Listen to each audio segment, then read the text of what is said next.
आपके सामने है class fifth English reader chapter number 9 the secret garden. Chapter के टाइटल का मतलब है एक गुप्त बगीचा।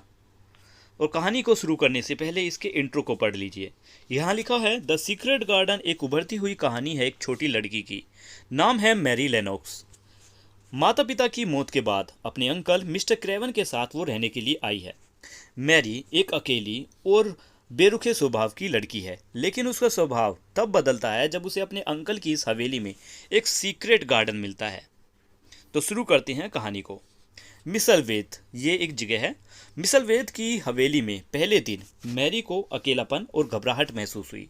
उसके अंकल की एक नौकरानी मार्था उसे जगाने के लिए कमरे में आई।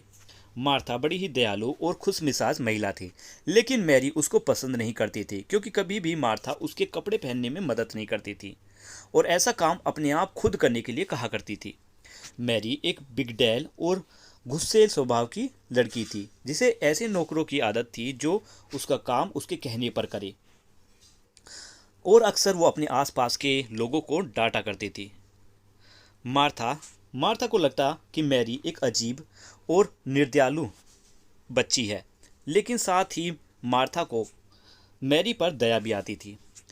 मार्था मैरी को अपने परिवार और अपने भाई के बारे में बताती है कि उसके भाई के पास एक घोड़ा भी है। मैरी को उसकी बातें सुनकर बहुत खुशी होती है और वो उसके भाई डिकन के बारे में और जानना चाहती है। ये पहली बार था ये पहली बार था जब मार्था अपने आप को नहीं बल्कि अपने आप को छोड़कर किसी और में दिलचस्पी ले रही थी। मार्था उसे उसके अंकल की इस हवेली के बगीचे के रास्तों को भी दिखाती है और बताती है कि इन सभी बगीचों में से एक बगीचा काफ़ी समय से बंद है। करीबन 10 सालों से उस बगीचे में कोई नहीं गया है। मैरी पूछती है कि ऐसा क्यों। मार्था जवाब देती है कि उसके अंकल मिस्टर क्रेवन उन्होंने इसको 10 साल से बंद किया हुआ है जब उनकी वाइफ की डेथ हुई थी। क्योंकि ये बगीचा उनकी वाइफ का था, इसलिए वो किसी को भी इसके अंदर नहीं जाने देते और हमेशा तब से इसका दरवाज़ा बंद है और इसकी चाबी को छिपा दिया गया है। मैरी उस गार्डन को लेकर बड़ी ही उत्सुक थी। वो इसे देखना चाहती थी और जानना चाहती थी कि क्यों मिस्टर क्रेवन ने इसे बंद किया हुआ है, इसके अंदर क्या है। वो देखना तो चाहती थी, पर वो जानती है कि उसके अंकल बिल्कुल भी ये पसंद नहीं करेंगे।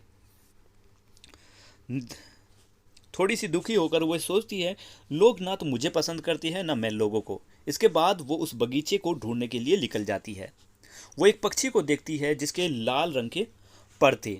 एक पेड़ पर बैठा था। वो पेड़ दीवार के पास में था। पक्षी अपना गीत गुनगुनाता है। ऐसा गीत सुनकर ऐसा लगता है जैसे कि वो मैरी को अपने पास बुला रहा हो।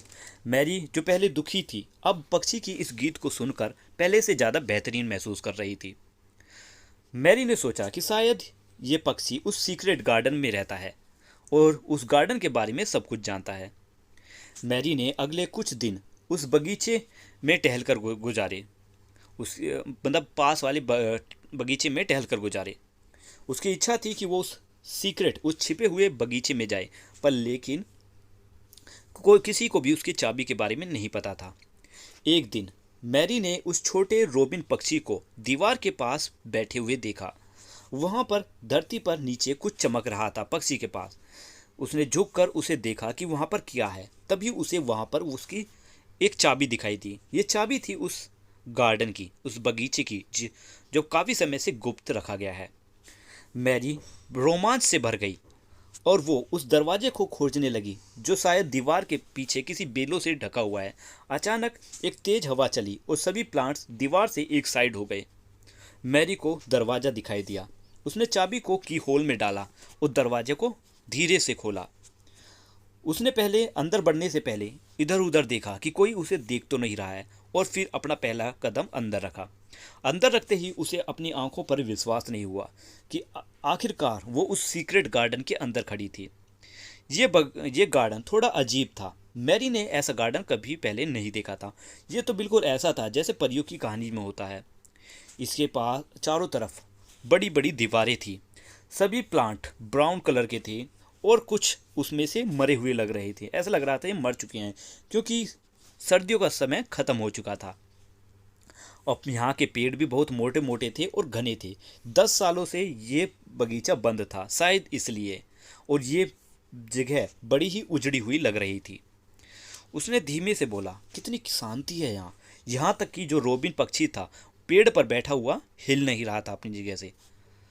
वो चलकर उस बगीचे के अंदर गई और रोबिन भी उसके साथ था। ऐसा लग रहा था रोबिन उसको हर चीज़ दिखाना चाहता हो। वहाँ बड़ी ही शांति थी।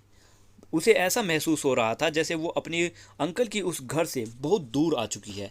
पर अजीब बात तो ये थी कि उसे यहाँ पर आने पर भी अकेलापन बिल्कुल भी महसूस नहीं हो रहा था।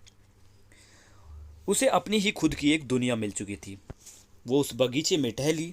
उसने ध्यान दिया टहलते वक्त कि इस बगीचे में धरती पर छोटे छोटे हरे हरे किसी पौधे के टुकड़े हैं। तो उसने सोचा कि ये जो छोटे छोटे हरे पौधे दिखाई दे रहे हैं ये जरूर स्प्रिंग सीजन में खिलने वाले फ्लावर्स हैं और ये शायद अभी तक मरे नहीं है। उसे लगा।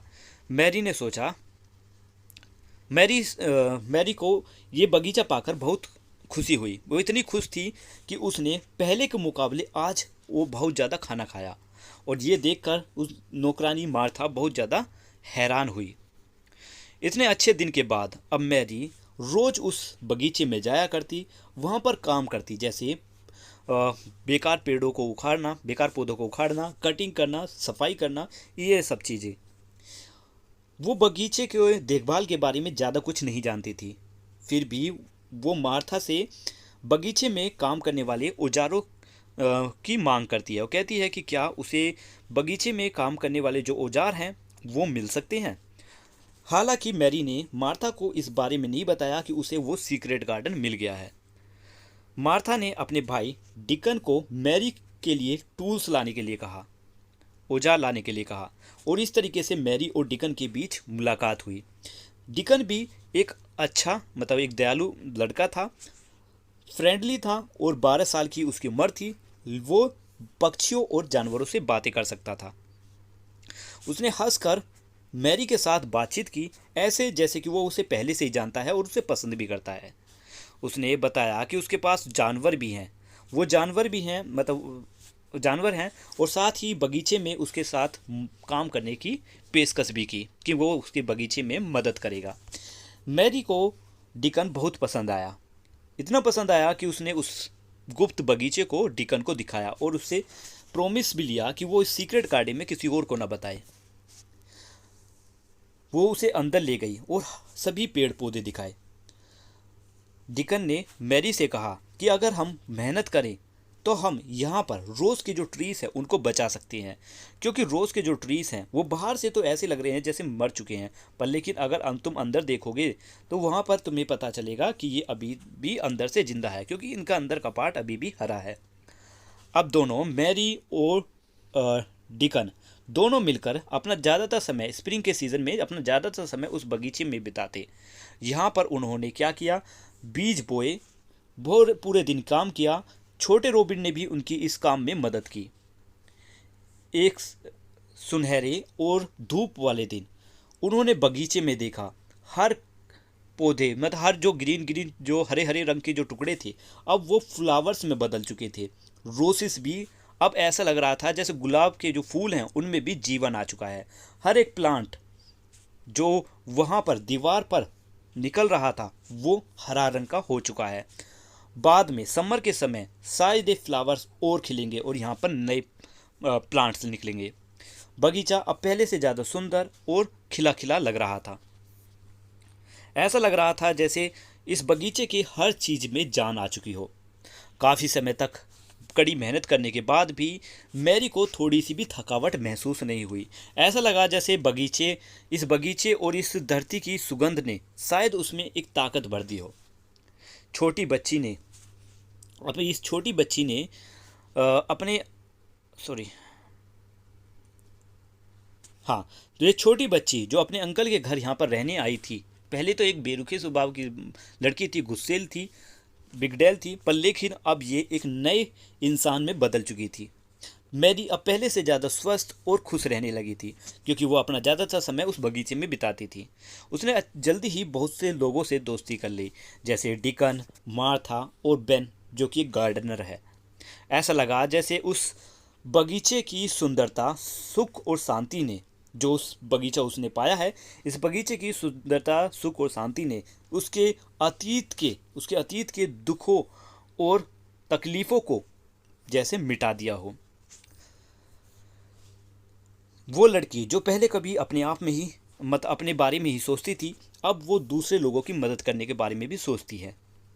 ये बिल्कुल एक जादू की तरह था। ऐसा लगा जैसे उस बगीचे में कोई जादू है, जिसने इस लड़की को, एक जो अकेलेपन में रहती थी, इस लड़की को एक फ्रेंडली, एक काइंड और एक लविंग गर्ल में बदल दिया। तो यहाँ पर हमारी इस कहानी की एंडिंग होती है, कहानी ख़त्म हुई।